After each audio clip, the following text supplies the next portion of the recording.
Yahoo Sports Fantasy Football Live is presented by Ram Trucks.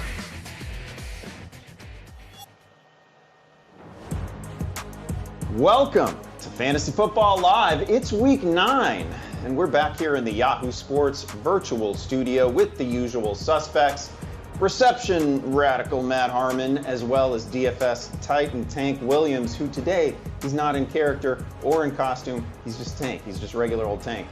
Let's start with the trade deadline this past week. The Bears, of course, won the Chase Claypool sweepstakes. He was the big prize, no question about it. The league's other 31 teams were then just desperately flailing, trying to improve or change things in any way they could. Matt, give us your biggest winner or loser from Tuesday's deadline. Yeah, I think you could argue that the biggest loser, I guess, is Brandon Cooks, since he seemed like he really, really wanted to get out of Houston, but he did not. But I will stay positive. I'll give you a winner here, and I think it's Josh Allen. You know, the rich continue to get richer. They trade for Nyheim Hines to get Zach Moss out of the building. And I actually, theorized in my stat column this week that perhaps Nyheim Hines solves two problems at once for the Bills. Obviously, we know they've wanted a pass-catching running back for a long time. They've signaled that with the failed J.D. McKissick pursuit, drafting James Cook in the second day of the NFL draft. But really, Hines is that guy. We know he can come in and step into that role. But he also, and Andy, we know that typically running backs in the slot is kind of an off-season trope, but he leads all running backs by a lot in terms of percentage of snaps in the slot. And Isaiah McKenzie, still a little bit more returner than receiver. Khalil Shakir is a rookie. Maybe we see Nyheim Hines take some slot reps for this team going forward, which again, just makes the Bills offense that much more difficult to defend. Yeah, total rich get richer situation. Tank, who are you most interested to see in a new uniform? Man, TJ Hockenson getting traded in division, going to the Minnesota Vikings, that's crazy to me. Because I look at that offense, and you have Kirk Cousins, who has one of the better running backs in the league, and Dalvin Cook.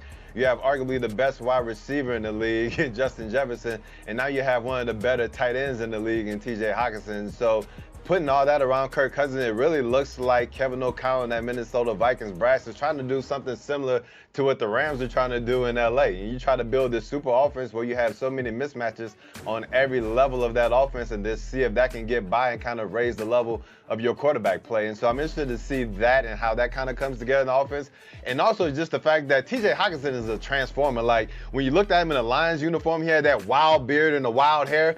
He kind of looks like a lion. And now that he's in Minnesota, he looks like the second coming of Ragnar with the beard. So this dude is amazing. So I'm just interested to see what it looks like in purple and white. Yeah, it won't surprise you to learn that I have a few shares of TJ Hockenson, a former Hawkeye tight end.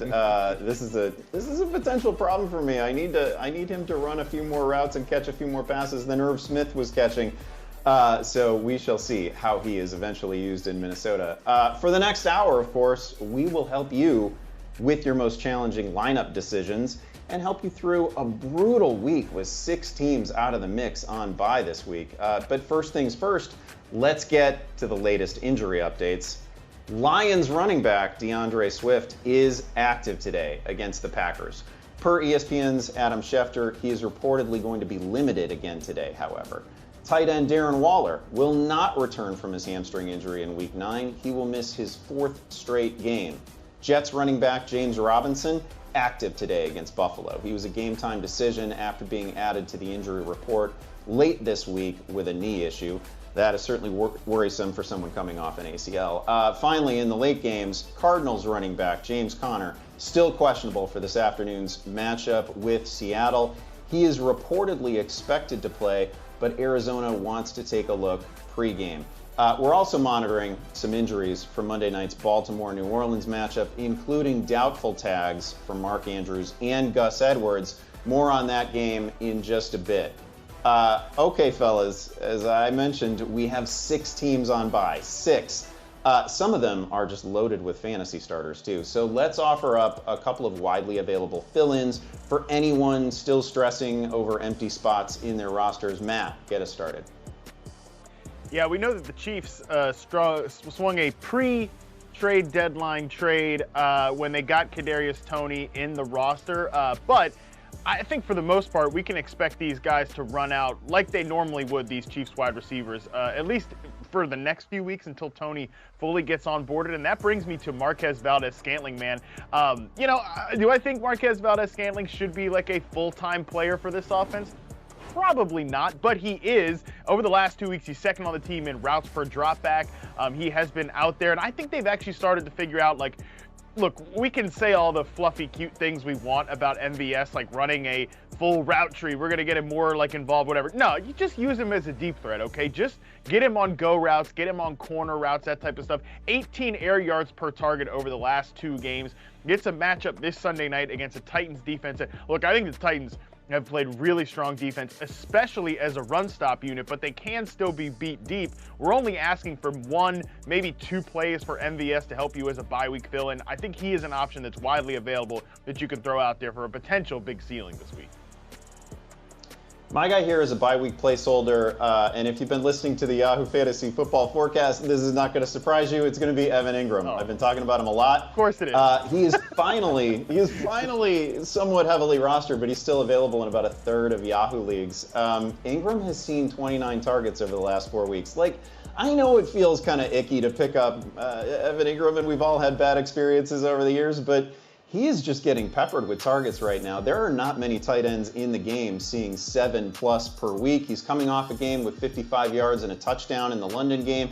Gets a matchup this week with the Raiders, and this has been pretty friendly for what it's worth for opposing tight ends. The Raiders giving up the 3rd most fantasy points to opposing tight ends. They've given up 15 passing touchdowns on the season, almost 260 passing yards per week. So it's a good spot for Ingram, and I expect him to keep it going in this one. Tank, who do you got as a bye week fill-in? Well, both of your guys were already on rosters leading up into this week. My guy, you likely pulled off the waiver wire heap a couple days ago, and that's Khalif Raymond. And one thing that we've noticed in Detroit is this. The Lions finally figured out that T.J. Hockenson is no longer a member of tight end U, because tight end U was never Iowa. It was always Stanford. So that's why they decided to ship him off to Minnesota. We have Josh Reynolds, who's been icing up ankles and backs and knees and all that stuff, so he's going to be out.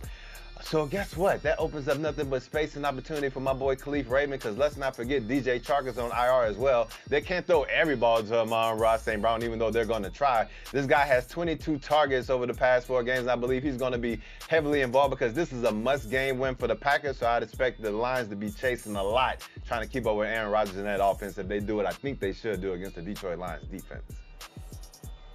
Tank is really speaking to me today, actually. I've got Khalif Raymond going in a probably doomed roster, but I need a little something from him. Okay, as always, there are plenty of ways to reach us this morning. You can send your questions on Twitter using the hashtag AskFFL, or toss a question in the chat. We'll answer as many as we possibly can. Plus, our own Scott Pianowski is answering questions all morning long, live on Twitter. All right, let's welcome a guest to the show, really a member of the family, Marvin Eloquin, doing some great work on the website, breaking down fantasy usage every single week in his column. He's fresh off an appearance on the Yahoo Fantasy Football Forecast feed. Absolutely crushed it on the previous show this week, Marvin. Let's chat about some guys that people, they might have some questions about, but we think there are guys that you can trust in the second half of the season. Let's get us started with Ramondre Stevenson. Man, he is on a rocket ship lately. Yeah, absolutely. Ramondre Stevenson is someone who I really like going forward, and especially in this matchup. Since week 2, when he's received a slight uptick in that opportunity share standpoint and snap share, he's been the RB8 in opportunity share, RB4 in target share, and RB10 on the season in route participation. And what obviously stands out there is the receiving work, right? From a target share standpoint among running backs, the only running backs that have a higher target share right now are Alvin Kamara, Christian McCaffrey, and Austin Eckler. That's elite company to be around. And against a Colts defense that's bottom 10 in receiving yards allowed at the running back position and in yards per reception, he's someone who you can trust this week, especially, but even going forward as a borderline RB1 every single week. I love that, borderline RB1. He's definitely going to go down as one of the right answers in drafts this past year. Hey, Marvin, I could sit here and hype up Chris Olave for like 2 hours. I could take up the rest of the show, bleed into the games. You know I absolutely love this guy, but I want to hear what you've seen out of him lately. Yep. Yeah, I mean, ever since that, week 1 was a little bit of a slower start, but ever since week 2, he hasn't had a single game below a 20% target share or below a 30% air yard share. He's just been super involved in this offense. And when you look at his expected fantasy points, his value based on his workload, he's the wide receiver 12 in expected fantasy points since week 2, wide receiver 12 in yards per route run on the season.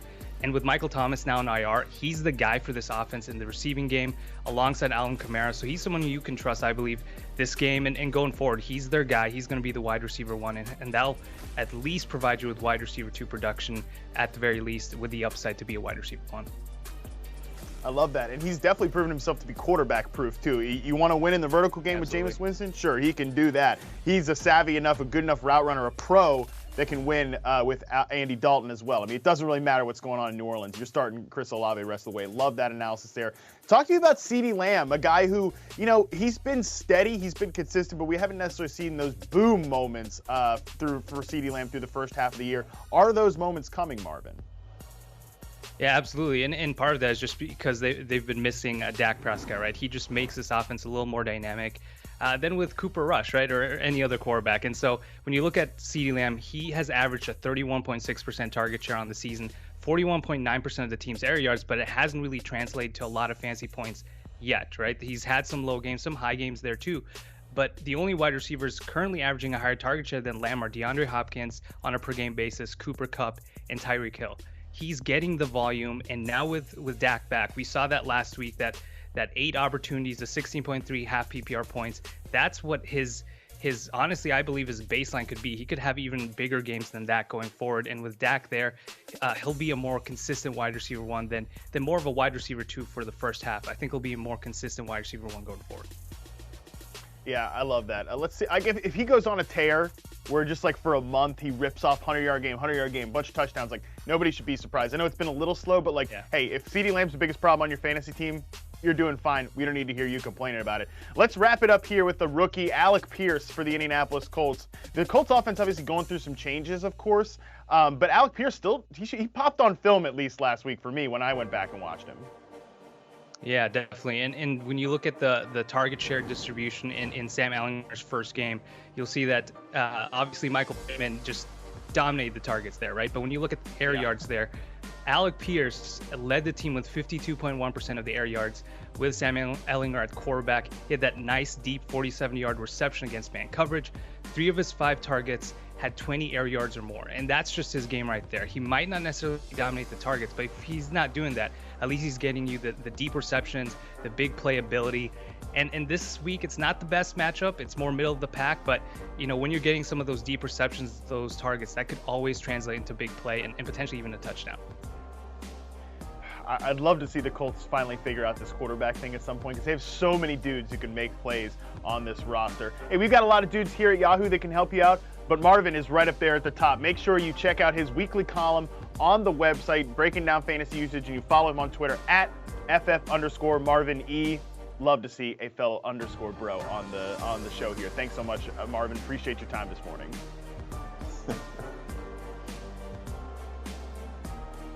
All right, it's time to turn our attention to the flex position and our Built to Serve picks, brought to you by Ram Trucks. They're redefining what a truck can be and do every day with plenty of power, capability, and durability. Each week, we're picking players that align with these quality traits that can lead your fantasy lineup into a winning position. Tank, get us started with capability. Yeah, I thought I was done with my acting career with Russell Wilson, but I guess I need to be Aaron Rodgers this week. So, Aaron Rodgers, here we go for capability.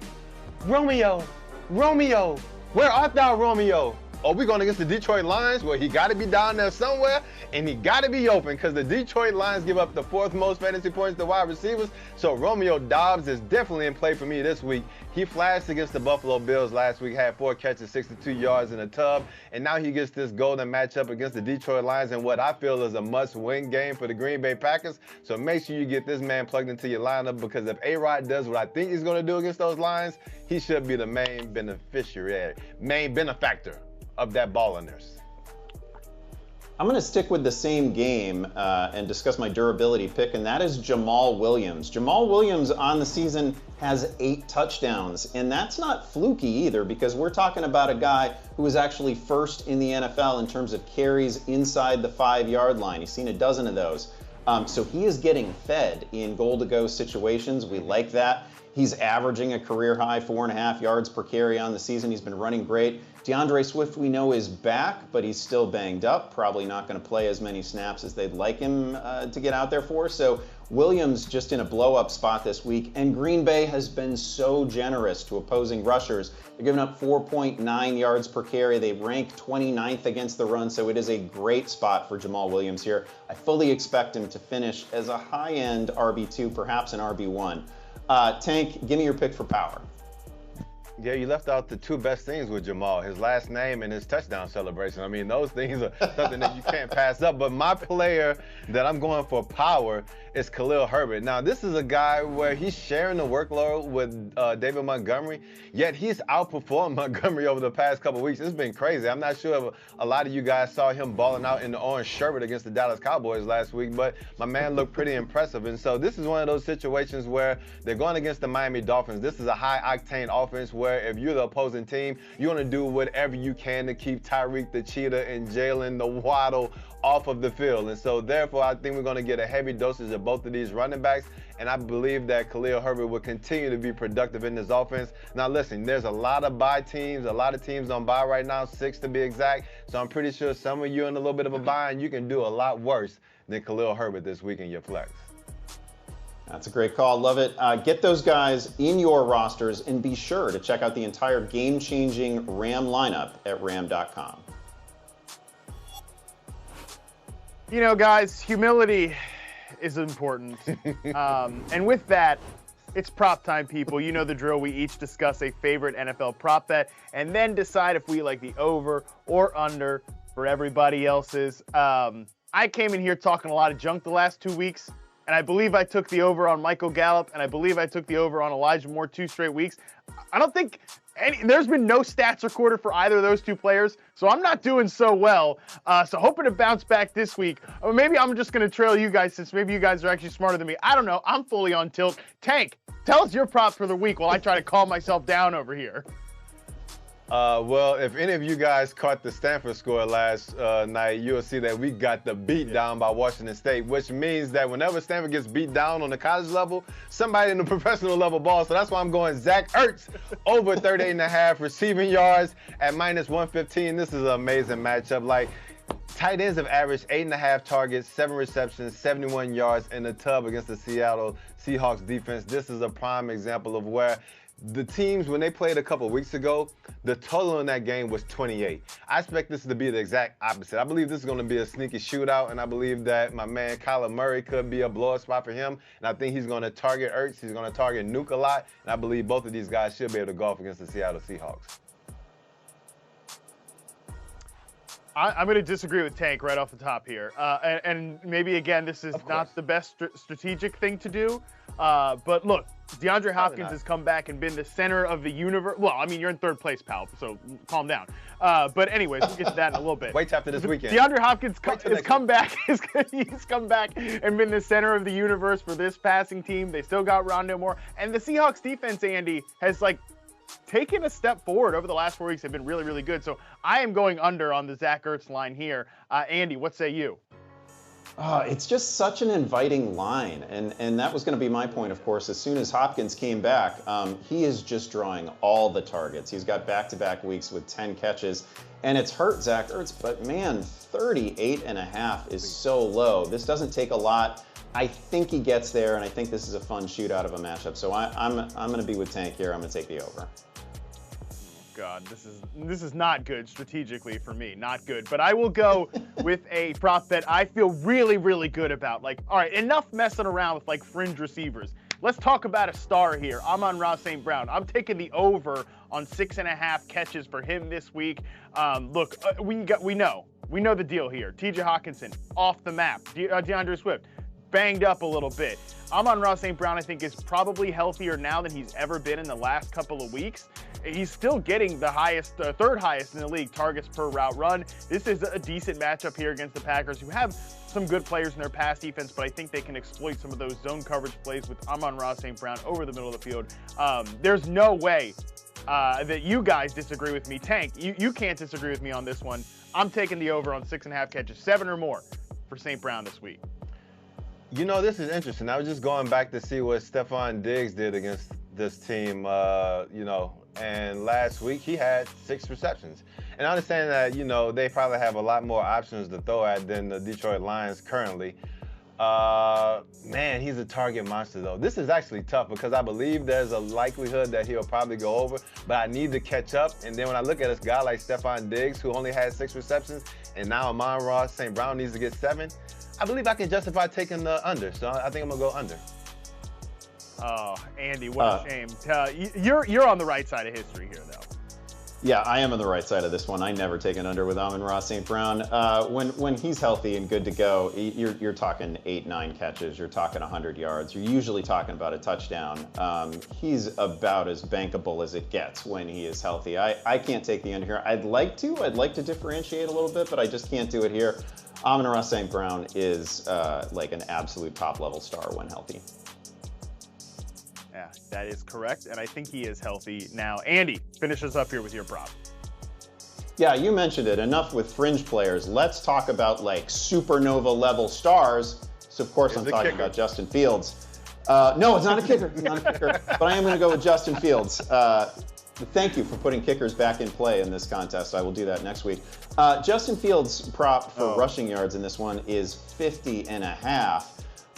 He's crushed this in the last 3 weeks.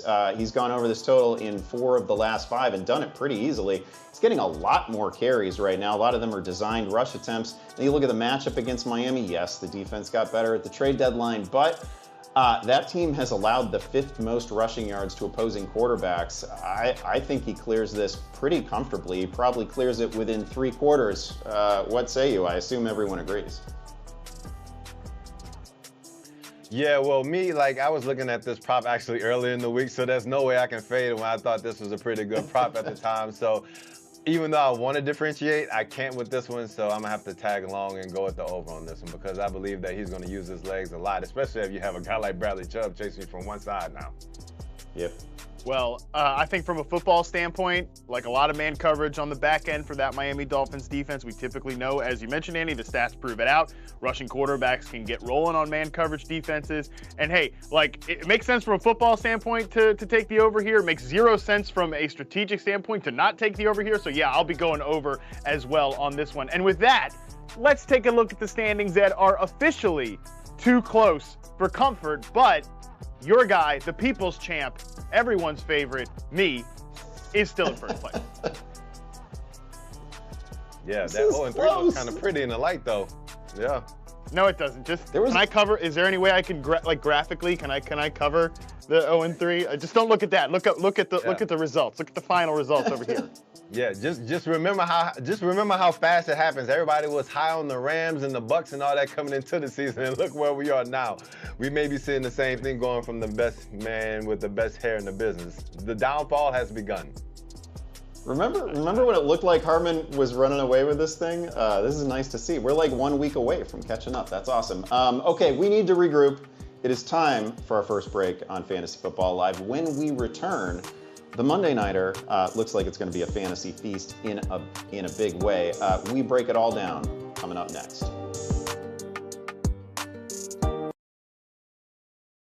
You want your sports news in more than just a few characters?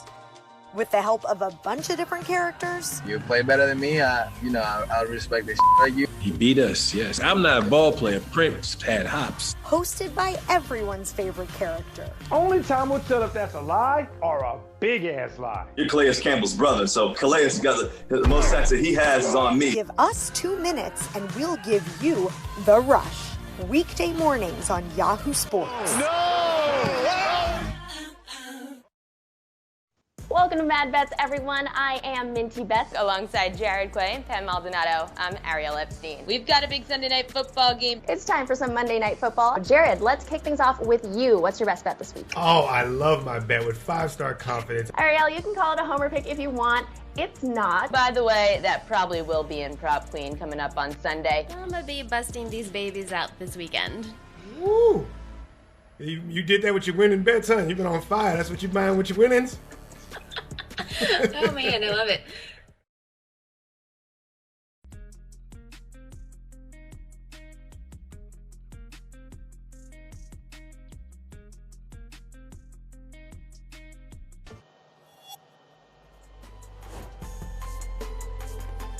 All right, we have a fantasy feast cooking in prime time this week. It's Ravens, it's Saints. The total in this thing is 47.5. Baltimore, a 2-point favorite. Andy Dalton has thrown 6 touchdown passes in his last 2 games. Alvin Kamara is binging. Lamar is currently on pace to rush for 1,100 yards. But we also have big injuries on both sides of this thing. Tank, get us started. Who interests you on Monday night? I believe you hit on it with the key injuries because I have like some of these players scattered across multiple teams. First, I have to talk about Mark Andrews likely going to miss this game. It was already going to be a tough matchup for him because the Saints are pretty tough against tight ends, and so everyone's been adding likely. And now we have to see, like, we know he's going to get the volume, but are you going to be able to ball out against that tough Saints matchup where it seems like they're always able to shut down tight ends? And another guy on the Ravens that I'm looking at is Kenyon Drake, who's filling in for Gus Edwards. Gus got into the game when he came back off of the pup, and then they really inserted him into that lineup, had 16 carries, 66 yards and 2 tubs in his first game, and then got banged up against the Bucs. Drake was splashing against the Bucs. He had like some large runs and things like that. They use him in the pass game. We've seen guys like Penny and others, Cordero Patterson, ball out against the Saints. So even though it looks like a tough matchup on paper, I think he could be a sneaky good play this week. So I'm really looking to see how both of those guys perform against the Saints defense this week. Oh, Tank, you hit on the thing that most interests me. Again, you're speaking to me in this show. It's been Kenyon Drake, and man, maybe this says a lot about my fantasy season that I'm keyed in on Kenyon Drake already at the midpoint, but I sure am. He's been pretty good in 2 of the last 3 games. Totally useful, as you mentioned, coming off a game with 4 catches. That was good to see. No Gus Edwards this week, we presume. That should mean good things for Kenyon Drake, and that New Orleans defense has not exactly been as advertised this season. They're giving up 4.5 yards per carry. It is a sneaky good spot for Drake. I need him. The people need him. Here's hoping he comes through. Harmon, which receivers or tight ends in this game can we fully trust? And this is where we give you another opportunity to filibuster on Chris Olave, if you like. Yeah, that word fully is doing a lot of work here because I think there is only one guy you can fully trust as a receiver and tight end, and it is Chris Olave. But let's be honest, Andy, like if you are out there, you know, you're banking on Kenyon Drake, you've talked about Khalif Raymond as a guy you're banking on, or you're banking on this week. Well, hey, let me tell you what, your fantasy rosters probably look a lot like the Saints and the Ravens in the receiver room. We know Michael Thomas out for the season, Rashad Bateman out for the season. They're counting on some dusty guys as well there too. Like I'll talk about Isaiah Likely later on in the show as a guy I like. They're definitely going to be counting on him in Baltimore, but like DeMarcus Robinson, James Prochet, like these guys are going to have to play big roles potentially. Robinson also is dealing with an injury this week too. But that does bring me back to Devin Duvernay. You know, again, can you talk about him as a fully trust guy like we talked about with Chris Olave? No.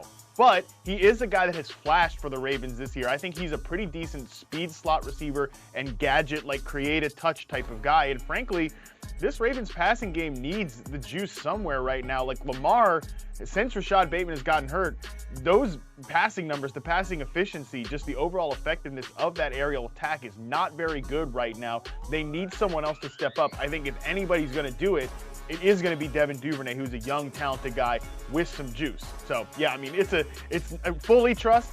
It's Chris Olave. Everybody else, I think there's some guys maybe on the fringes that can help you, and it's probably Devin Duvernay. Yeah, we're going to have a lot more to say about that Ravens receiving core later in the show. Tank, for now, let's keep it rolling with your ballers on a budget. Yes, where's my camera? Where's my camera? What it do, baby? It's your boy, T-Money, coming with my Week 9 ballers on a budget. Now, first, I almost put Aaron Rodgers here. You heard me talking about him a lot, but I'm going with Kyler Murray against the Seattle Seahawks at $31. Like, listen, Kyler's coming off his best passing game to date against the Minnesota Vikings. He had 326 passing yards, 3 touchdowns, yet he's only $31 in DFS.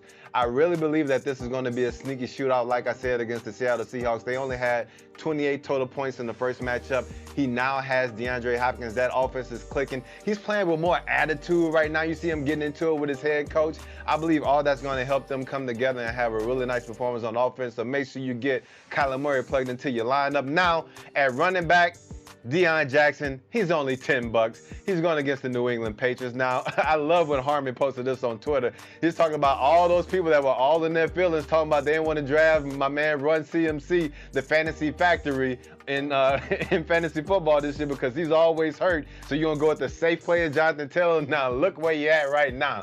We rolling with Deion Jackson like he's cheap. The matchup isn't the greatest. You're going against Bill Belichick, who's always tough on rookie quarterbacks, which means more than likely he's just going to be tough on this Colts offense as a whole. But when you got this guy who's going to get #1 running back volume at $10, you got to go ahead and plug him into your lineup on the 5-finger discount. That's what I'm doing with Deion. And so now at wide receiver, DJ Moore at Cincinnati. He's $16.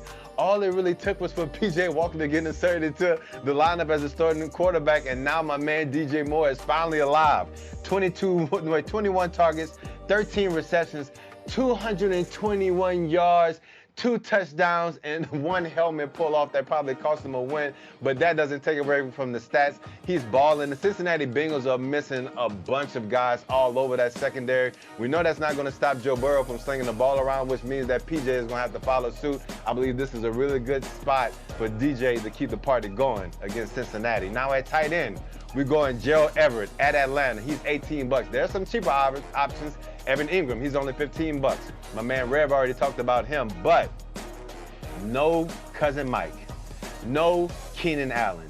Gerald Everett has been a beast ever since he put on that #7 jersey, and I believe we're going to see a lot of that against the Falcons. The Falcons are one of the worst teams, the worst against wide receivers, and they're pretty up there against tight ends as well. I believe Justin Herbert's going to have to throw it around a lot, whether it's to Eckler, Everett, or you got Palmer and DeAndre Carter. But at the same time, I feel like he's probably going to be that #1 wide receiver that he targets. Make sure you get him plugged into the lineup. This could be a blow-up spot for this guy in Atlanta this week. So remember, the T is for the money, and the money is something that you will not have in your wallet if you do not get these guys into your lineup. And guess what? You can still get in on the action in Daily Fantasy this morning on Yahoo. Our big $250,000 baller contest is open, and you can win cash prizes. First place takes home $50,000. Visit the Daily Fantasy Football lobby and join in on the fun. All right, this is where we take in our fantasy face-off section one of the week's hottest pickups, and we pit him against, similarly ranked players, maybe more established guys in his position. And to do that, because we are a show of integrity, we're talking about Justin Fields here. We got to bring on a totally non-compromised, totally unbiased source like our guy Andy Behrens here to break down Justin Fields. So Andy, let's get it started here with Justin Fields versus Tom Brady. Who do you like better? Justin Fields, the great Justin Fields, or the greatest quarterback to ever play the game? Yeah, nothing but objective truth for me here, and it's certainly not like I'm streaming Justin Fields in like 5 different leagues. I am, in fact, going Justin Fields in this one. Again, the matchup, we talked about it earlier, pretty friendly for Fields. In his last 3 games, the man has run for over 200 yards. He's on pace right now for 900 rushing yards on the season. Brady, of course, has been really an up-and-down season, more down than up, I would say. He only has 1 multi-touchdown game on the year. He had a 3-touchdown game. Every other game, it's like 1 touchdown and some empty yardage. His receiving core is great, no question there. No issues with that. But I just can't, I don't know, I can't roll with him against the Rams. This feels like a low-scoring game, and again, the matchup for Fields is so good here. Yeah, as an actual unbiased source, I'm definitely going Justin Fields over Tom Brady. I got Tom Brady on a bunch of fantasy teams, and I wish I had Justin Fields to take his spot this week. So I'm with you on this one, Andy. And oh man, let's talk about unbiased. Andy, who's a better fantasy quarterback this week? Justin Fields or Aaron Rodgers? I know you just, I mean, look, we know that the Packers assembled the greatest almost offense in NFL history when they really tried their best. They tried their best to get DJ Moore, Darren Waller, Jerry Jeudy, and Chase Claypool, and they came up 0 for 4 on that pursuit. So the Packers, they've got the guys they've got. The Bears did make a move for Chase Claypool, though. They actually won up the Packers in that regard. Does Fields one up Aaron Rodgers as fantasy quarterback here? Yeah, Rodgers and the Packers have to be devastated after losing the Claypool sweepstakes. Really tough scene for them. I am going Fields here. This is really close for me, in part because the matchup for Rodgers is so good. Detroit's defense is the worst in the league. They're pretty much the worst in the league at everything. And yet I kind of expect the Packers to sort of reestablish the run in this one. There's not a lot of trust, obviously, between Rodgers and any of his receivers.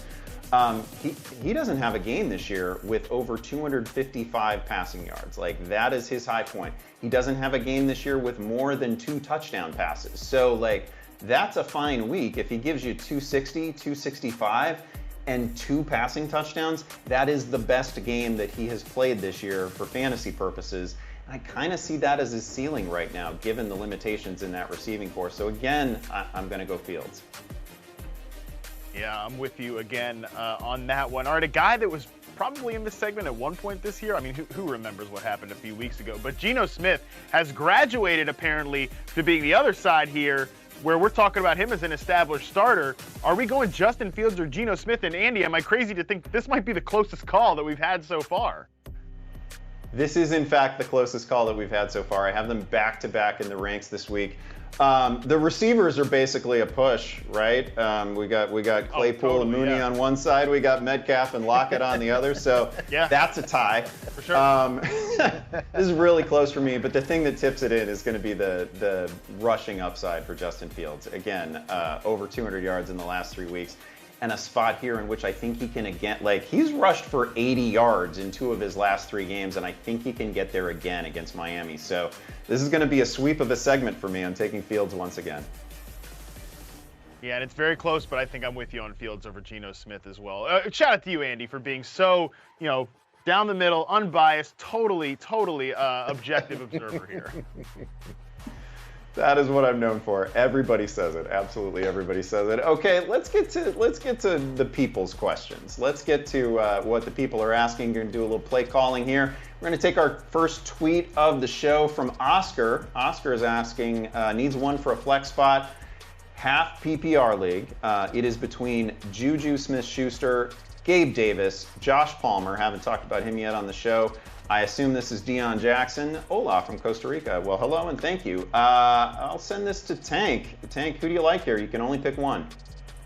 Man, this is tough. Like, we've talked about, like, Juju and the Kansas City wide receivers. You always have to throw a dart to try to figure out which one you want to take. Gabe Davis, you never want to have him outside the lineup because he can blow up at any moment. Joshua Palmer is so interesting because he has the best matchup. You have no Keenan Allen. You have no Mike Williams. Oh, this could be a potential shootout too. It seems crazy to say it, but I think I want Palmer. It's wild, but I think I want Palmer. I don't hate that call at all. He's going to get peppered with targets this week. Next question here is from CJG. CJG used the hashtag AskFFL. Pitts or likely standard scoring, hashtag thanks. I'll take this one. I get that Kyle Pitts is coming off a big week, had a nice performance. I can't do it. We haven't seen enough of it. Isaiah Likely was like basically the centerpiece of the Ravens passing game just a week ago. Looked fantastic. No Mark Andrews this week. I think he's about as good as it gets in that receiving corps without Bateman, without Andrews. It's going to be him. It's going to be Duvernay, and a couple other guys sprinkled in, some sketchy characters. But I think I would go Likely here. I think he's going to see more targets, because Atlanta's just been keeping the ball on the ground all season. So for me, seems weird, but this is going to be Isaiah Likely. Let's take one more here, and this is going to be from Jason. Oh, this is a little bit of an essay. Since his trade to the 49ers last month, I have McCaffrey plus Samuel. Need to ditch one. They are going to neutralize each other's output. Who goes?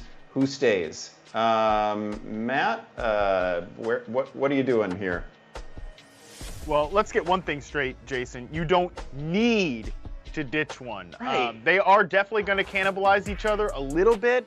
I think that if CMC is going to eat into somebody's role in this offense, we haven't seen like CMC fully integrated and Debo healthy yet, but I think if somebody's going to get eaten into here, it's probably going to be like the creative touches for Debo Samuel there. I mean, this is like almost in a way, it's the running back by committee, the Shanahanigans that Tank always talks about. Like, Shanahan's eyes always kind of moving a little bit here. Like last year was, how can we creatively get Debo Samuel the ball? It's like, okay, we did that. Enough of that. Let me trade for Christian McCaffrey so I can do the same stuff with him over here. In a weird way, it's kind of like the running back by committee thing. But let me tell you one thing, Jason. You're not trading CMC, okay? You better get like the Godfather offer, like something you just absolutely cannot refuse to be trading away. Probably at this point, the best running back from here on out in fantasy football. You better get that kind of offer. So I think if you got to trade one, which you do not have to do, but if you're going to trade one, it's probably Debo Samuel, but I'm just not 100% what the return would be at this point. But don't trade CMC unless you get absolutely floored.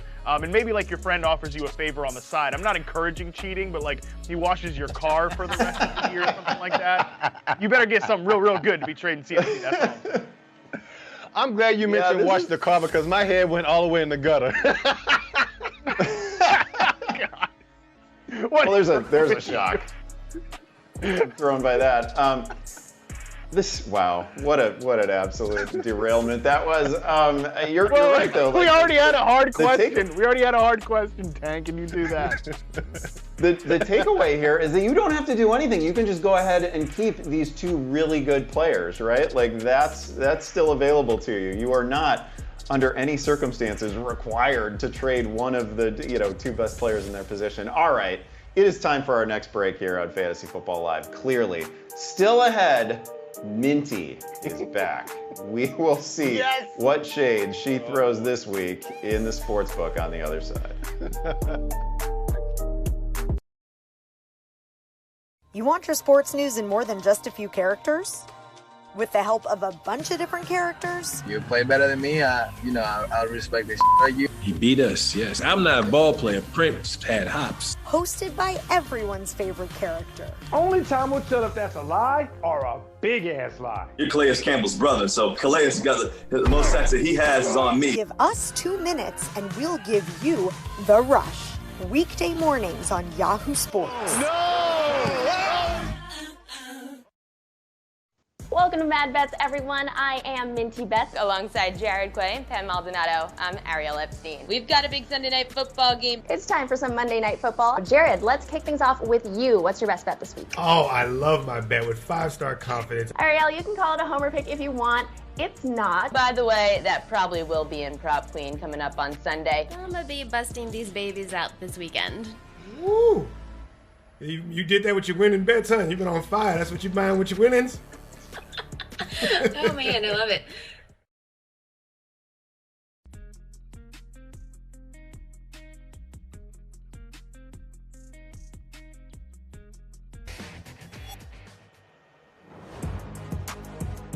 All right, we're back here on FFL. Let's do a little bench warmers action. This is where we're talking about some players you need to have stashed for the stretch run, okay? We're talking strictly to the folks out there that are absolutely crushing it right now. Let's add a little extra juice to their team's tank, and I'll get us started here with Deion Jackson. You talked about him a little bit earlier, and look, I added him here to the outline before we knew that Jonathan Taylor was going to be out, because Deion Jackson at this point has now graduated to like the Alexander Madisons of the world, these guys that you absolutely need to have, because if the starter goes out, I think Deion Jackson just gets plopped right into that starter level workload. We've already seen him be a guy who could fill in the passing game, sort of play like a Nyheim Hines type of role when Hines missed a game earlier. Now Hines is completely off the roster.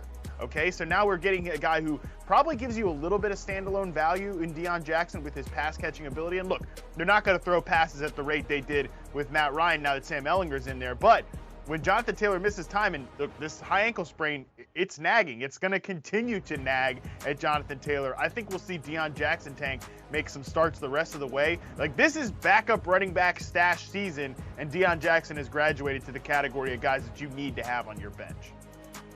Man, I totally agree. And the guy that I'm looking at is Kadarius Toney. Like, in all the leagues that I could, I snatched him up immediately, because you just look at the potential of what he could possibly do in that Kansas City Chiefs offense. Like, will we ever see another game where he was just running around the field in Dallas and he had every Cowboy looking like they were on ice with boots on? Because he was just breaking ankles and knees everywhere. And we know that Andy Reid loves to spread the ball around like Andy Behrens in the 60s, spreading love everywhere he goes.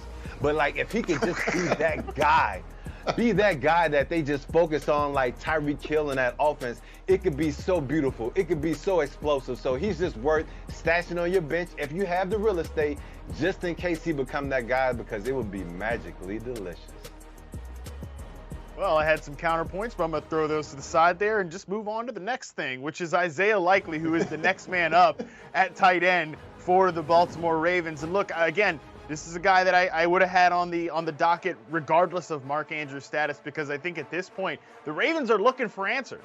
Like I said, Rashad Bateman out for the rest of the season. Bateman, I know he didn't like consistently pop for fantasy, probably because he got hurt, by the way. It's clearly should have been like on the shelf a long, long time ago. But he was a difference maker for this team, and now they're looking for other options. And I think Isaiah Likely, obviously doesn't play the same nominal position as Rashad Bateman, but they're going to need Isaiah Likely to continue to step up like he did last time we saw the Ravens play all those days ago against the Bucs on Thursday Night Football. Like Lamar Jackson said it best, main guys went down, other guys stepped up. I think Isaiah Likely, a guy who ran a route on 80+% of the dropbacks against the Bucs in that win, like I mentioned, had a 20+% target share, 30% air yard share. Like, we're going to have to see more and more of him. So if you need help at tight end, I think that Isaiah Likely can be a guy who helps you kind of regardless of Mark Andrews' status the rest of the way. Make sure you've got him stashed on your bench for the stretch run.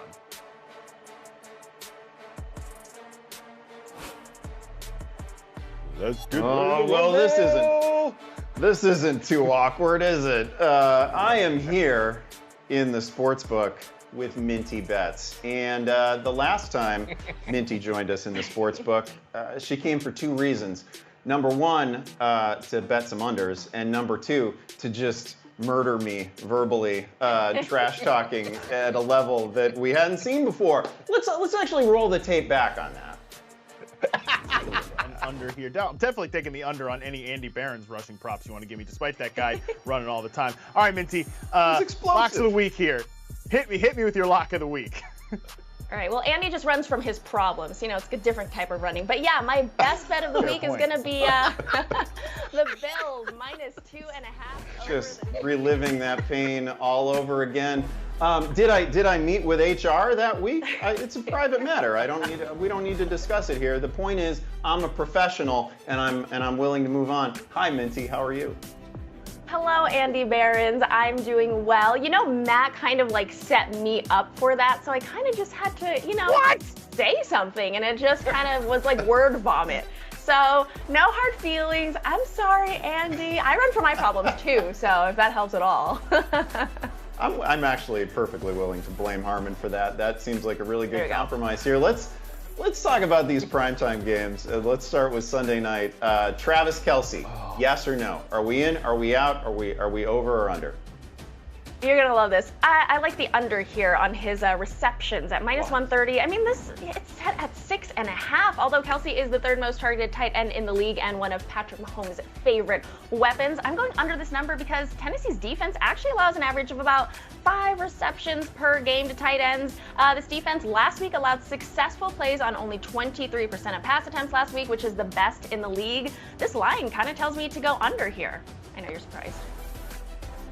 Shocked. I'm absolutely shocked. Let's keep the under train going here and talk about Derrick Henry. He's coming off a game with like a zillion rushing yards, right? He went over 200 rushing yards, but probably a very different game script here against Kansas City. Do you like the over or the under here? Yeah, I like the under here, and I feel a little foolish giving out the under because, like you said, he's gone over 100 yards in 4 straight games, including coming off rushing 219 yards against Houston. But the Chiefs really don't have a horrible run defense, allowing about 4.2 yards per carry, the second fewest rushing touchdowns, and the second fewest average rushing yards per game. I got to do it, Andy. I have this immense urge to go under here. I mean, I think we're going to see a little Derrick Henry regression, right? Well, you found a great over in the Monday night game. Let's shift gears and go there. Andy Dalton. This one feels like a gift to me. Yes, a different Andy. Andy Dalton over half an interception, -145. I mean, Dalton's already thrown 4 picks in 5 games he started, and although a majority of those interceptions were thrown in 1 game, Baltimore's defense has recorded the 5th most interceptions in the NFL. It's a little juice, but I don't think it's going to be a good game for Andy Dalton here. Yeah, I love this call. In fact, I love both of your Monday night props. Talk to me about Devin Duvernay. Yes. Devin Duvernay over 43.5 receiving yards, -115. Baltimore does have a few injured players for Monday Night Football, including a doubtful tag for Mark Andrews and Rashad Bateman, who is out. I trust Devin to come in and be utilized quite a bit in this game. Although he hasn't had a ton of production in the past few weeks, he's been very reliable the first 5 weeks of the season, going over this total in most of those games. So I think this is an easy over for Devin to hit. Yeah, absolutely love that call. Okay, talk to us about your lock of the week. All right, lock of the week is going to be Buffalo Bills -10.5 over the Jets. Now, this is a little scary because this line opened at Bills -14, -13, and it has been bet all the way down from sharp money. Sharp money is usually smart money, but it is not always right. I gave this pick out earlier in the week at the opening line, and I'm not scared to still bet it. I mean, Buffalo is a top-tier team on both sides of the ball. Zach Wilson, he's not all that, and he's going to get lit up by Von Miller today. I don't see how the Jets can keep up with a team as dominant as the Bills. Not to mention the Bills are 11-5-2 against the spread as a 7-point or more favorite with Josh Allen as their starter. So give me the Bills, -10.5. Feels right. Thank you, Minty. Great to have you back. New users at BetMGM can take advantage of a special offer this Sunday. Bet $10 on any game. Yes, any game. And you win $200. Sign up today at betmgm.com/YahooVIP. You know, I thought that I'd be bothered by Minty's lack of accountability, blaming me for that nonsense. But you know what? If I set her up to make fun of Andy Behrens and make him cry, I'm totally okay with that. But let's get back to serious business here. It's time for Make Your Pick, where we assist a few viewers with their messiest start-sit decisions. Tank, we know they're going to be messy this week. Let's see what the people have to say. First one here, it looks like it got sent in by a droid. Arlac17, waiver wire roulette here. Deion Jackson, Eno Benjamin, A.J. Dillon, Antonio Gibson, and the great Isaiah Likely. We got to sit 2 of these guys, which means we pick 3. I can do math. Tank, which 3 are we picking here? I think the 3 that we're picking, we already talked a lot about Deion Jackson. He's going to get a lot of volume going against the Patriots. So I believe he's a must-have in this. I think Antonio Gibson's going to be a play for me because there's no J.D. McKissick. They're going against the Vikings, so more than likely they're going to be playing from behind, which means his role is probably going to outpace my man Robinson. And so then the last one is going to be Likely, just because I think he's going to get a ton of volume. It may not be the best matchup against the Saints, but I think he's going to play a big role in that Baltimore Ravens offense.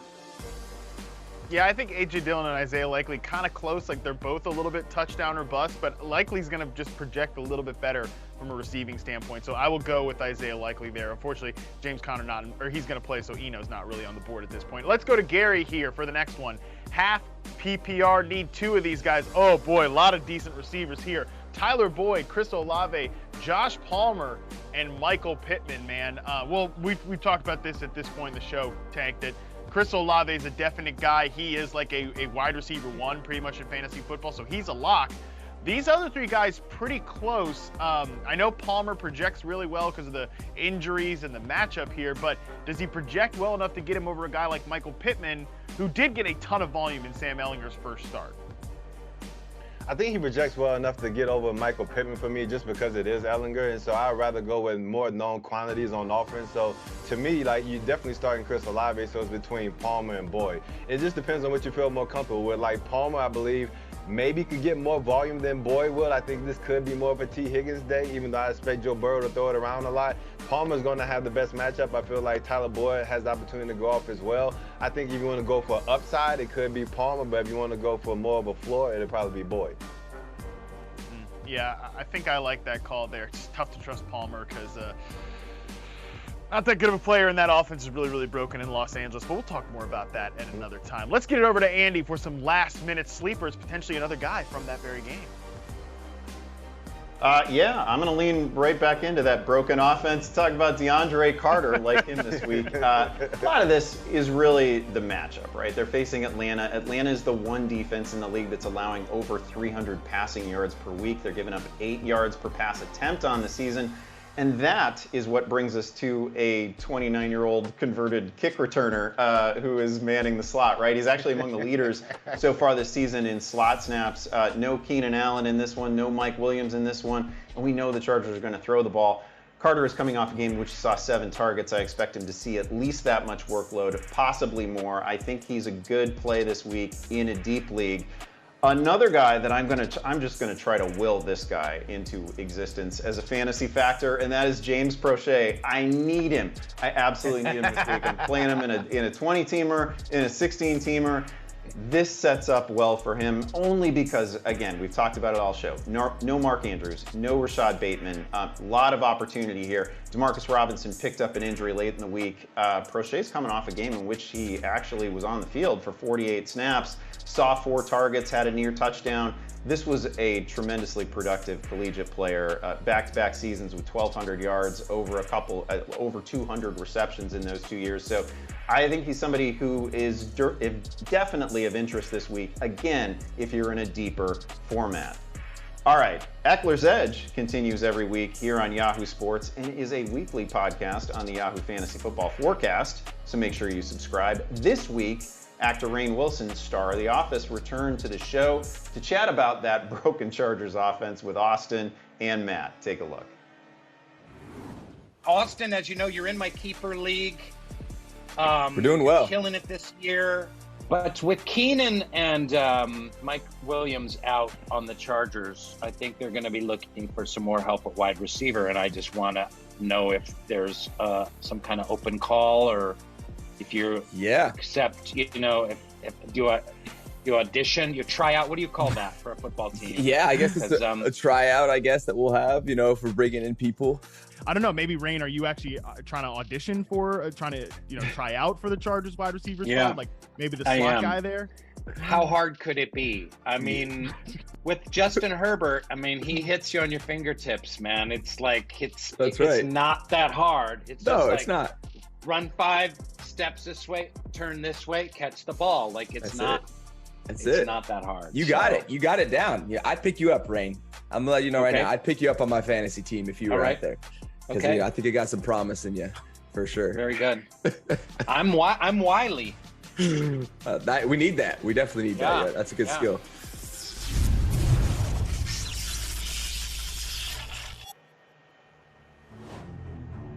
All right, I know I was talking up I was talking up DeAndre Carter there, but I think I kind of want to drop him for Rainn Wilson now. Love to find a big slot like Wilson. We're just moments away from kickoff already. Somehow that happened. So let's get to as many social media questions as we possibly can. Let's start with Stephen C. Saw your bold picks, he says. What do you think of starting Likely over Pitts? We've already taken this question. I've already fielded it once. Matt, I'll send it to you to see if you disagree.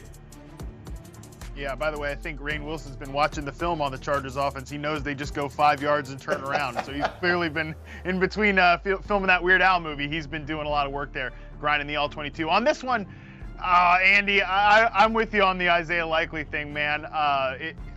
These guys are pretty close in terms of projection, in terms of volume.